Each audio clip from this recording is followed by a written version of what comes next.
The sister wives empire is cracking at its foundation, and Mykelti Brown Padron is done playing nice while her children get treated like afterthoughts. What started as whispered frustrations behind closed doors has now erupted into a full-blown public confrontation, and Kody Brown's damage control machine is working overtime trying to contain a scandal that simply cannot be contained. The favorite grandfather narrative that Kody has been desperately trying to craft just got shattered into a million pieces, and folks, the person wielding the hammer is one of his own daughters. For years, viewers have watched Kody Brown navigate the complicated dynamics of his sprawling polygamist family with varying degrees of success, which is to say, mostly failure. But nothing quite compares to what is unfolding right now. Mykelti, the outspoken daughter of Kody and Christine Brown, has taken to social media and podcasts to expose what she describes as a pattern of neglect toward her children that has left her absolutely devastated. We are not talking about minor slights or occasional forgetfulness here. We are talking about a grandfather who allegedly cannot be bothered to show up for his own grandchildren in any meaningful way. Sources close to the family describe Mykelti as being at her breaking point. One insider put it bluntly: she has been patient for years, making excuses, trying to facilitate a relationship that Kody simply does not seem interested in maintaining. Another source familiar with the situation revealed that the final straw came after yet another missed milestone, another birthday that passed without acknowledgement,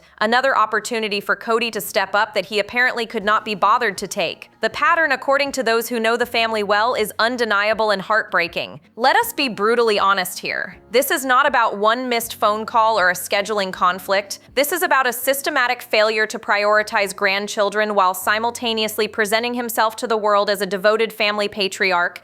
The irony is absolutely staggering. Kody Brown, the man who built his entire public persona on the concept of family values and the beauty of large plural families, apparently cannot find the time to FaceTime his daughter's twins or remember their birthdays. The cognitive dissonance required to maintain that public image while ignoring your own grandchildren is genuinely impressive in the worst possible way. What makes this situation even more explosive is the timing. Mykelti's decision to go public comes at a moment when Kody is desperately trying to rehabilitate his image after the catastrophic collapse of his plural marriage. Christine left. Janelle checked out. Mary finally walked away after years of being treated like furniture. The only wife remaining is Robyn, and even that relationship appears strained under the weight of constant public scrutiny. Kody needed a win. He needed some evidence that he could maintain family connections, that he was not the villain everyone was calling him. Instead, he got his daughter publicly dragging him for neglecting her kids. The specific incidents that Mykelti has revealed paint a picture so damning that even Kody's most loyal defenders are struggling to spin this situation.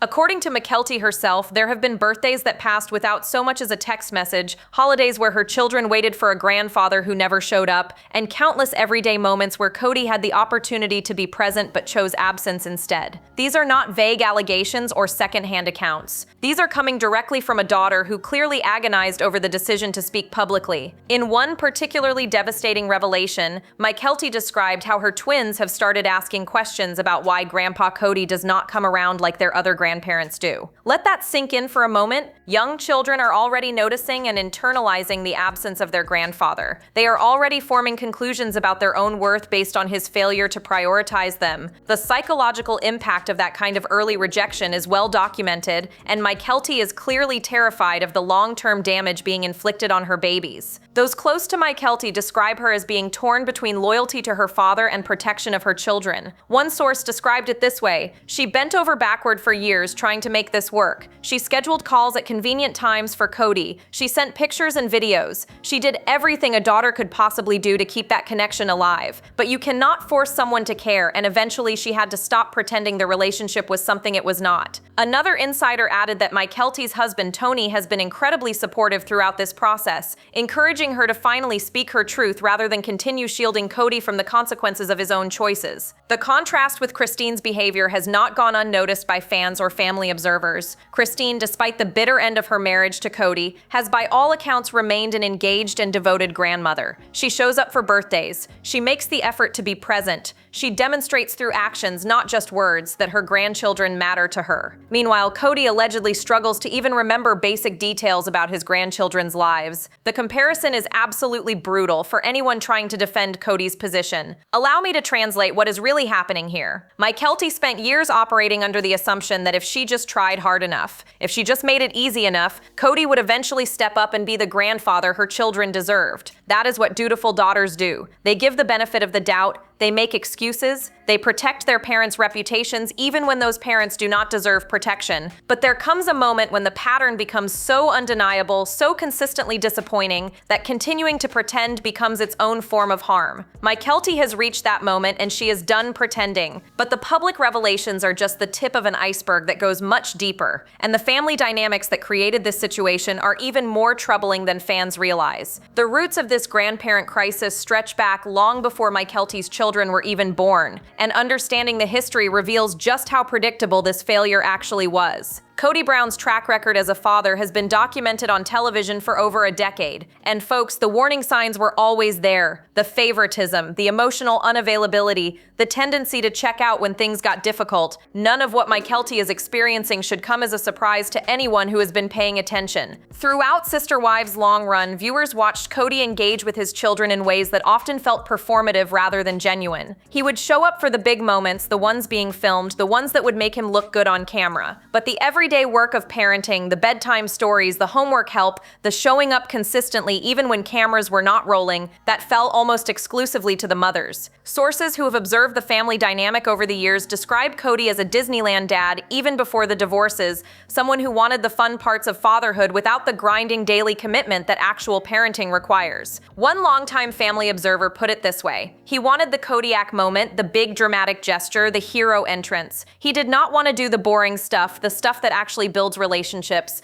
The pattern that Mykelti is experiencing with her children is just an extension of the pattern she experienced herself growing up, and that assessment tracks with what we saw on television year after year. Kody was always more interested in being seen as a good father than in actually being one. The favoritism issue deserves particular attention because it directly connects to the current grandchild situation. Throughout the series, viewers and family members alike noticed that Kody treated Robyn's children differently than his children with Christine, Janelle, and Mary. Robyn's kids got more time, more attention, more emotional investment. The other children noticed. They talked about it on camera, sometimes in heartbreaking moments that revealed the depth of their pain. Is it any surprise that this same favoritism now extends to grandchildren? Sources suggest that Robyn's grandchildren and the potential for future grandchildren from her biological children receive a very different level of attention from Kody. While this has not been explicitly confirmed by family members on the record, the pattern described by multiple insiders is consistent. Kody allegedly makes time for the grandchildren connected to Robyn while struggling to maintain relationships with grandchildren from his other marriages. The word on the street is that this disparity has become so obvious that even casual family acquaintances have noticed and commented on it. Let us be brutally honest about what this reveals about Kody's character. This is not a man struggling to balance competing demands on his time. This is a man who has made deliberate choices about which grandchildren deserve his attention based on which wife they are connected to. The favoritism is not accidental. It is systematic, and Mykelti's children as Christine's grandchildren apparently fall on the wrong side of that equation. The cruelty of punishing innocent children for the supposed sins of their grandmother is genuinely breathtaking. Mykelti herself has hinted at this dynamic without explicitly naming it. In various social media posts and podcast appearances, she has referenced feeling like her branch of the family has been cut off, like her children are being treated as less than simply because of their connection to Christine. The pain in her words is palpable, and fans who have followed her journey understand that this is not a woman who wanted to air family dirty laundry. This is a mother who was pushed to the breaking point. The impact on Christine has been significant as well. Reports suggest that watching her grandchildren be neglected by their grandfather has reopened wounds from her own marriage. According to those familiar with the situation, Christine has worked hard to shield her grandchildren from understanding the full extent of their grandfather's rejection, but Mykelti's decision to go public has forced some difficult conversations. Christine apparently supports her daughter's choice to speak out, understanding that continued silence was only protecting Kody at the expense of the grandchildren. What makes this particularly infuriating is Kody's apparent obliviousness to the damage he is causing. Sources describe him as genuinely confused by the anger directed at him, as if he cannot understand why his grandchildren might need more than sporadic phone calls and the occasional holiday card. One person close to the family described it as a fundamental empathy deficit, an inability to see the world from his grandchildren's perspective or to understand why his absence might matter to them. He thinks showing up occasionally is enough. He does not understand that kids need consistency, not grand gestures. But the damage control attempts that have emerged in response to Mykelti's accusations reveal something even more troubling about how this family operates. The spin machine kicked into high gear the moment Mykelti's accusations started gaining traction,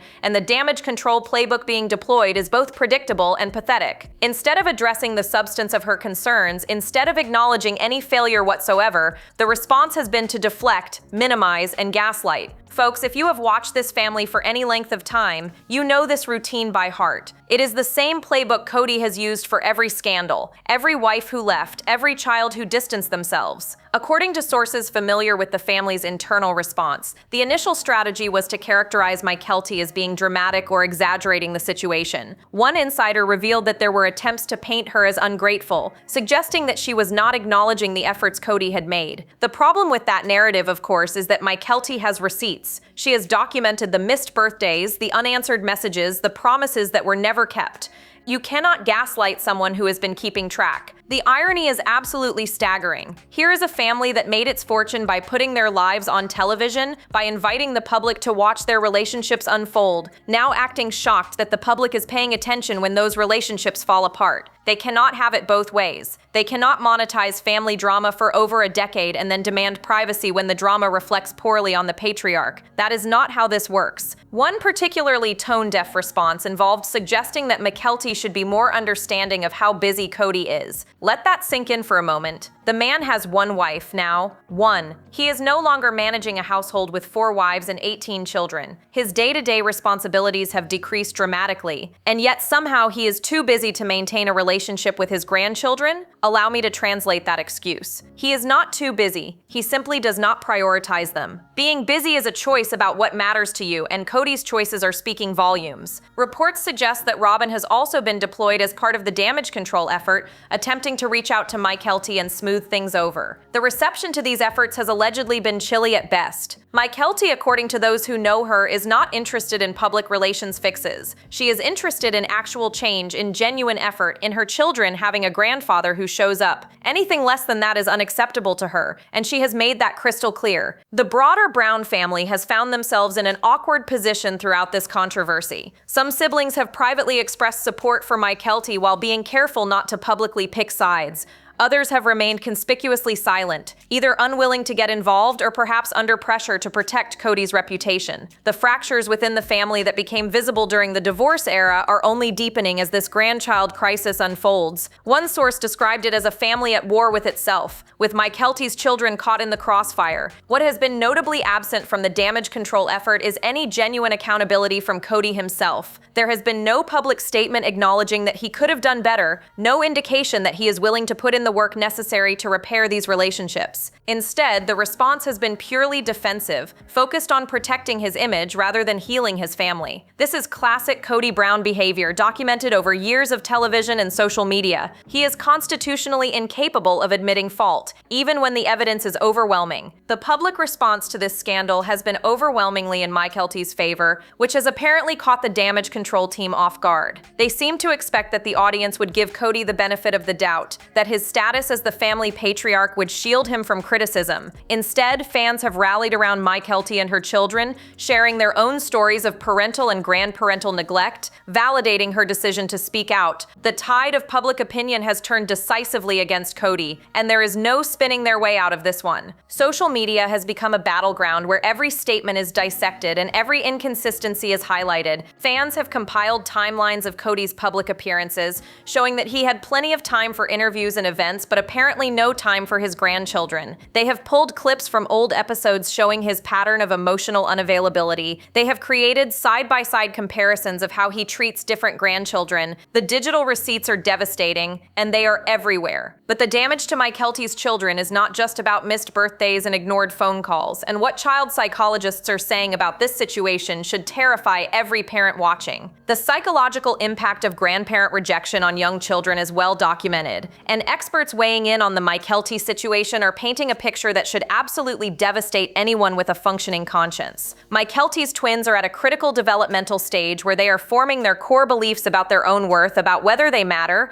about whether the world is a safe place where adults can be trusted. Every time their grandfather fails to show up, that lesson gets reinforced in ways that will shape them for decades. Child development specialists consulted about this type of situation describe it as a form of emotional abandonment, even if the grandfather is technically still alive and accessible. One expert explained it this way: children do not understand the complicated adult reasons why a grandparent might not be present. They understand only that someone who is supposed to love them is choosing not to be there, and they internalize that absence as evidence that they are not lovable. That is the poison being dripped into these children's developing psyches every time Kody fails to follow through. What makes Mykelti's situation particularly painful is that her children have access to other grandparents who are actively present. They know what an engaged grandmother looks like because Christine is in their lives. They can compare and contrast in ways that make Kody's absence even more glaring. According to child psychology literature, this type of contrast can actually intensify the pain of rejection because children cannot help but wonder what they did wrong to not receive the same love from both grandparents. The answer, of course, is that they did nothing wrong. But children do not think that way. Sources close to Mykelti describe her as being acutely aware of these dynamics and terrified of the long-term consequences. She has reportedly consulted with family therapists about how to minimize the damage, how to explain her father's behavior in age-appropriate ways that do not burden her children with adult problems. But there are limits to what even the best therapeutic intervention can accomplish when the source of the trauma continues to inflict new wounds. You cannot heal while the injury is ongoing. Let us be brutally honest about Kody's responsibility here. He is not a victim of circumstances. He is not constrained by distance or resources or time. He is making choices every single day about how to spend his time and energy, and those choices do not include his daughter's children. That is a decision, that is an action, and it has consequences that will ripple through these children's lives long after the cameras stop rolling and the public moves on to the next scandal. The damage he is inflicting is real and potentially permanent. The twins are old enough now to form memories, to remember who was there and who was not, to understand when promises are broken. Every missed video call, every unanswered text, every birthday that passes without acknowledgement is being recorded not just in Mykelti's documentation, but in her children's emotional development. These are the foundational experiences that will shape how they approach relationships for the rest of their lives. Kody is teaching them that the people who are supposed to love you unconditionally sometimes simply do not care enough to show up. That is a brutal lesson for anyone to learn, let alone young children. Therapists who work with children of estranged or neglectful grandparents describe common patterns that often emerge: trust issues, difficulty forming secure attachments, an ongoing search for validation from authority figures, a tendency to either avoid intimacy entirely or to pursue it desperately, seeking the approval that was denied in childhood. None of this is inevitable, and with strong parental support, children can overcome these early experiences. But the work required to repair the damage is immense, and it falls entirely on Mykelti and Tony to do that work because Kody certainly will not. What particularly galls those following this situation is the contrast between Kody's claimed values and his actual behavior. This is a man who has spent years pontificating on television about the importance of family, about the bonds between generations, about the responsibilities that come with having a large family. He has built an entire public persona around being a family man. And yet when it comes to his actual grandchildren, those values apparently evaporate. It is hypocrisy of the highest order, and Mykelti is done pretending otherwise. But the fallout from going public is just beginning, and the family response to Mykelti's truth-telling is revealing fractures that may never heal. The aftermath of Mykelti's decision to speak publicly has sent shockwaves through every branch of the Brown family tree, and the alliances forming in response reveal just how deep the divisions have become. This is not just about one daughter and one grandfather anymore. This is about the fundamental question of how this family will function going forward, whether they can maintain any semblance of unity or whether they are headed toward complete fragmentation. According to sources within the family orbit, the initial response from Kody's camp was fury. There were reportedly angry phone calls and demands that Mykelti take back her statements or at least soften her public stance. The expectation apparently was that she would prioritize family harmony over her children's well-being, that she would once again sacrifice her own needs to protect her father's image. That expectation was wildly miscalculated. Mykelti is no longer the compliant daughter who swallows her pain to keep the peace. She is a mother, and her children come first. The siblings have found themselves in an impossibly difficult position. Many of them have their own complicated relationships with Kody, their own grievances, their own experiences of feeling overlooked or undervalued. Mykelti speaking out has forced them to consider their own situations, to wonder whether they too should be more honest about the dysfunction they have witnessed and experienced. Some have privately expressed admiration for her courage. Others are more cautious, worried about the consequences of taking sides. One insider described the family dynamic as a pressure cooker that has finally exploded. They said that everyone has been pretending for so long, trying to maintain appearances for the cameras, that now that someone has broken the silence, there is no putting this back together. The pretense is over, and now everyone has to decide what kind of relationship they actually want with their father, not the relationship they have been performing for television. Christine's support for Mykelti has been unwavering, but careful. She understands better than anyone the difficult position her daughter is in, because she lived in that position for over 2 decades. According to those close to her, Christine has offered counsel and emotional support while being careful not to make this about her own grievances with Kody. This is Mykelti's story to tell, and Christine is determined to let her daughter own it. But her presence in the background, validating and supporting, has reportedly infuriated Kody's camp even further. Let us be brutally honest about what Robyn's role in all of this might be. While she has not publicly commented on the situation, her position as Kody's remaining wife means she cannot be neutral, even if she wanted to be. Sources suggest that Robyn has attempted to mediate, to encourage Kody to reach out and repair the relationship. Whether those efforts are genuine or performative remains to be seen. What is clear is that Robyn's own children and potential future grandchildren will likely continue to receive preferential treatment regardless of how this particular crisis resolves. The logistics of family gatherings going forward are now impossibly complicated. How do you plan a Thanksgiving or a Christmas when one daughter has publicly accused her father of neglecting her children? How do the other siblings navigate bringing their own kids around when the grandfather's selective attention has been exposed so publicly? These are not problems that get solved with a single conversation or a half-hearted apology. These are fundamental fractures that will shape family dynamics for years, if not decades. Some family observers believe that Mykelti's decision to go public was actually a last resort, that she tried every private avenue before taking this step. According to one source, she spent months trying to address these concerns within the family first. She scheduled calls, she sent messages, she asked other family members to intervene. Nothing worked. Going public was not her first choice, it was the only choice she had left when every other option failed. That context is important because it reveals just how intransigent Kody has been, how unwilling to acknowledge the problem. The damage to Kody's public reputation from this scandal cannot be overstated. Whatever sympathy he might have retained after the divorce era has now largely evaporated. You can divorce a wife and claim irreconcilable differences, and some people will give you the benefit of the doubt. You cannot neglect your grandchildren and maintain the family man image. Those two things are fundamentally incompatible, and the public understands that instinctively, but the television implications of this family meltdown are creating their own set of complications, and TLC is reportedly scrambling to figure out how to navigate this mess. The network executives at TLC have built a significant portion of their programming around the Brown family saga, and Mykelti's public accusations are creating a genuine crisis in the production offices. Sister Wives has been a reliable performer for over a decade, generating millions in advertising revenue and keeping viewers engaged through marriage after marriage, crisis after crisis, divorce after divorce, but this grandchild scandal presents problems that the previous storylines did not. Sources familiar with production conversations describe a sense of panic about how to handle the situation editorially. Do they address Mykelti's accusations directly in upcoming episodes?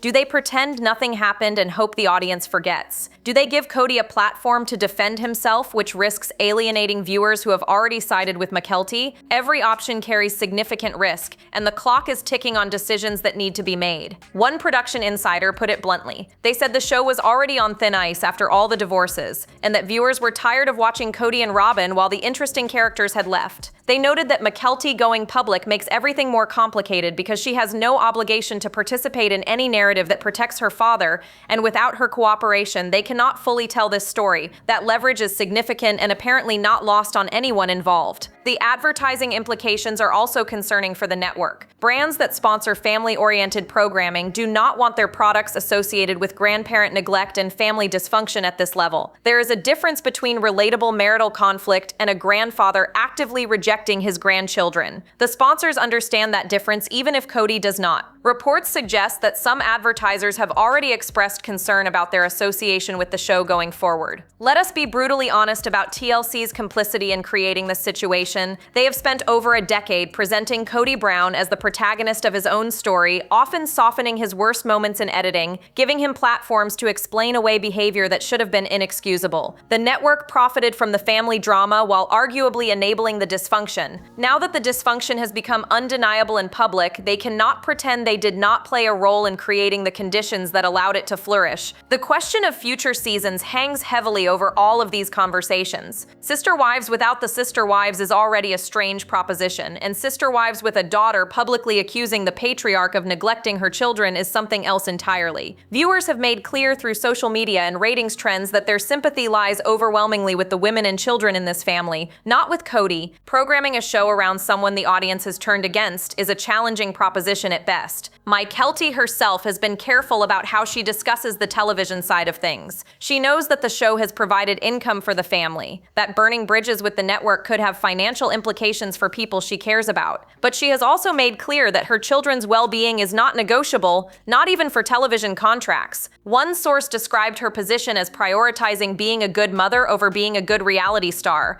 and honestly, that is exactly as it should be. The archive of footage that TLC possesses could prove either helpful or damaging, depending on how it is used. There are presumably hours of unseen material showing Kody's interactions, or lack thereof, with his grandchildren over the years. That footage could validate Mykelti's accusations or complicate them. Either way, it exists, and its potential use is another variable in an increasingly complex equation. What TLC decides to do next will signal how the entertainment industry more broadly handles situations where family programming reveals genuine family dysfunction. This is not scripted drama they can control. These are real children being affected by real decisions made by real adults. The network has a responsibility that extends beyond ratings and advertising revenue, and how they handle that responsibility will be closely watched. But the financial dimensions of this family crisis extend far beyond television contracts, and the money issues underlying the Brown family dysfunction are finally coming into focus. Money has always been the subtext of the Brown family drama, and Mykelti's public accusations have thrown the financial dynamics into sharp relief. The question of who gets what, who earned what, and who deserves what has quietly poisoned relationships in this family for years. Now those financial tensions are bubbling to the surface in ways that cannot be ignored, and folks,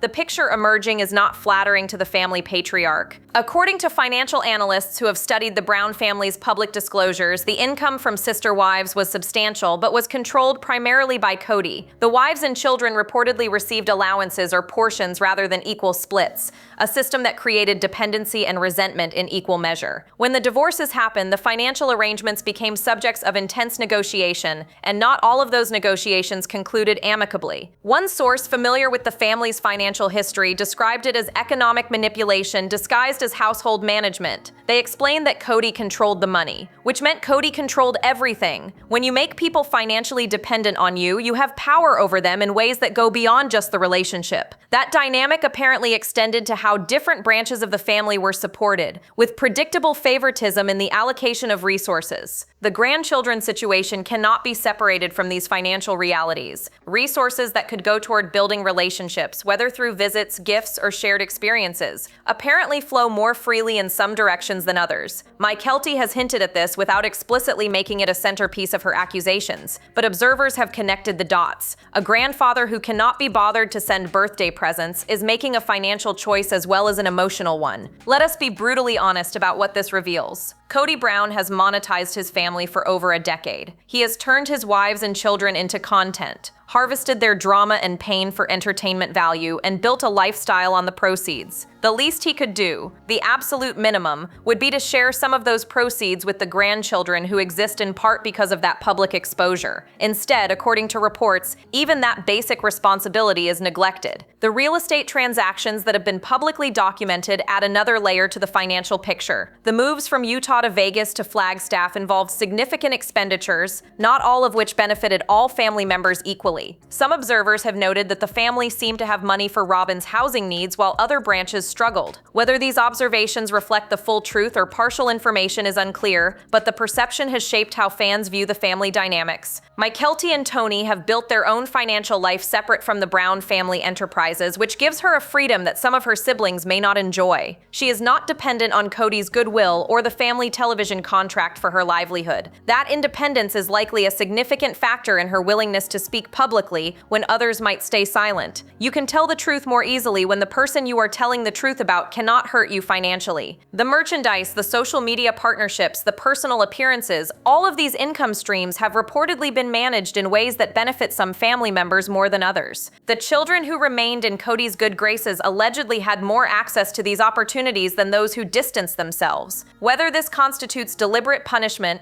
or simply reflects relationship dynamics is debatable, but the effect is the same. Reports suggest that legal consultations have occurred within various branches of the family regarding financial matters. The specifics of those consultations remain private, but the fact that lawyers are involved indicates that the money issues have reached a level of seriousness that casual family conversations cannot resolve. Some observers speculate that financial disputes may eventually become as public as the emotional ones. Mykelti has already exposed, but the money is just one piece of a much larger puzzle, and the role that Robyn Brown has allegedly played in creating this family dysfunction is finally being examined with the scrutiny it deserves. The Robyn question has hovered over the Brown family for years, and Mykelti's public accusations have reignited intense discussion about the fourth wife's influence on Kody's relationships with his other children and grandchildren. While Mykelti has been careful not to make Robyn the explicit villain of her narrative, the implications of what she has shared point unavoidably in that direction. Fans who have long suspected that Robyn was the source of family division are feeling thoroughly validated. According to sources who have observed the family dynamics closely, Robyn's arrival fundamentally changed how Kody operated as a husband and father. Before Robyn, the accounts suggest Kody at least attempted to balance his attention among his wives and children.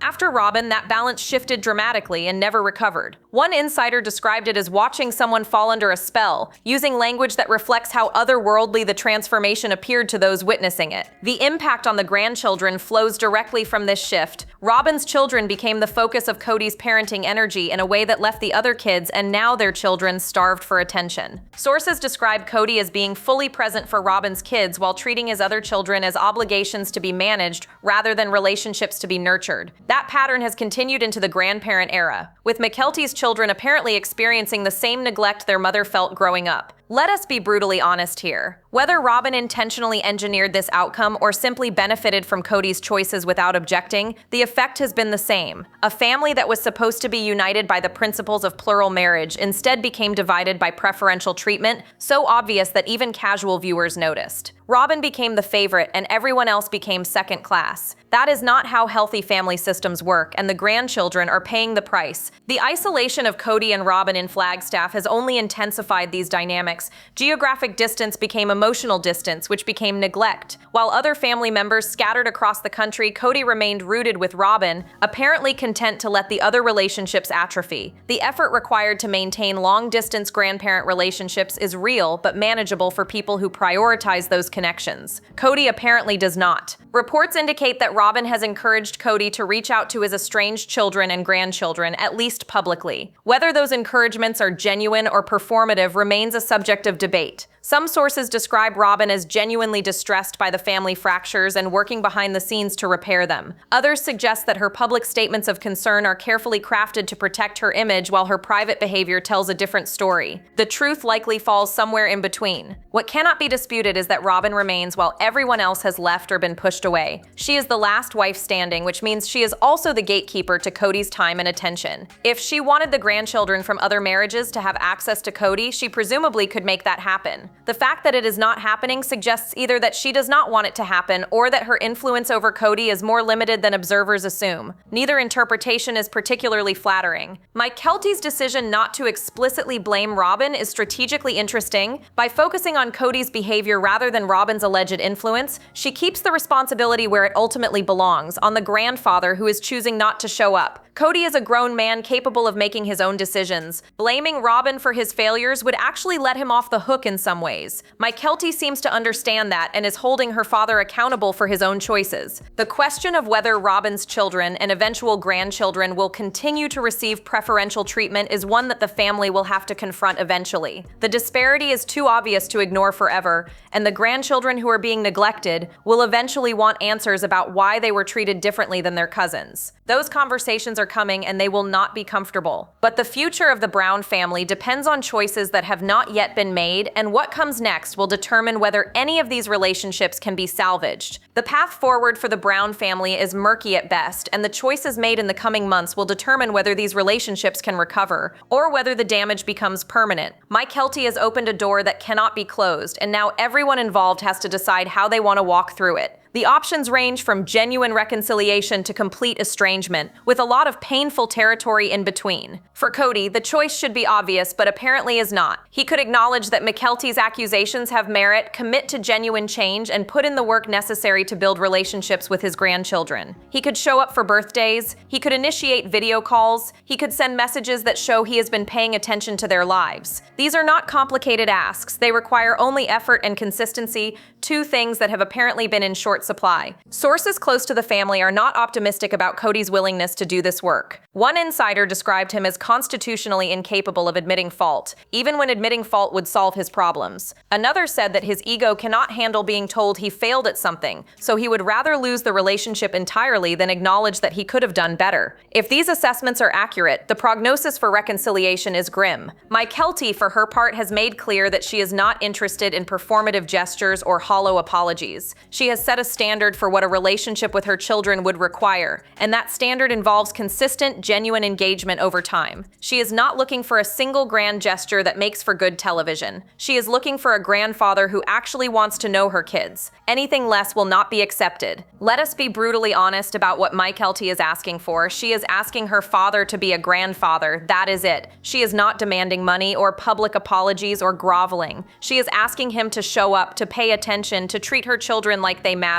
The fact that this basic request is apparently too much for Kody to handle says everything about where his priorities actually lie. The other siblings will have their own decisions to make in the wake of Mykelti's truth-telling. Some will undoubtedly continue trying to maintain relationships with their father despite his flaws. Others may be emboldened to speak their own truths, to stop protecting a man who has not protected them. The dynamics of a large family are complicated, and there is no single correct response to this kind of situation. Each sibling will have to weigh their own experiences, their own needs, and their own children's well-being. The grandchildren at the center of this storm are too young to understand what is happening, but they will not stay that way forever. Someday they will be old enough to read the articles and watch the interviews and understand how their grandfather treated them during these formative years. What story will those sources tell? Will they describe a grandfather who heard the criticism and changed, or one who doubled down on neglect? That story has not been written yet, but the pen is in Kody's hand. Christine has modeled what engaged grandparenting looks like, and that model will serve as the standard against which Kody is measured. She has proven that geography and past conflicts do not have to prevent meaningful relationships with grandchildren. She has demonstrated that showing up requires only the willingness to prioritize. Her example makes Kody's failures even more inexcusable because he cannot claim that circumstances made his absence inevitable. The television cameras will continue rolling for as long as TLC believes there is a story worth telling. Whether that story is one of reconciliation or continued estrangement remains to be seen. What is certain is that Mykelti's decision to go public has changed the narrative permanently. The carefully curated image of Kody Brown as a devoted family patriarch has been shattered, and no amount of damage control can put those pieces back together. The only thing that could rehabilitate Kody at this point is genuine, sustained change in his behavior toward his grandchildren. Actions, not words. Consistency, not grand gestures. The question is whether he has it in him to make those changes. And based on everything we have seen, the answer appears to be no. But people can surprise you sometimes, and maybe the public pressure will accomplish what private appeals could not. Drop your thoughts below, like, subscribe, and stay tuned. The next video is waiting, and you will not believe what is coming next.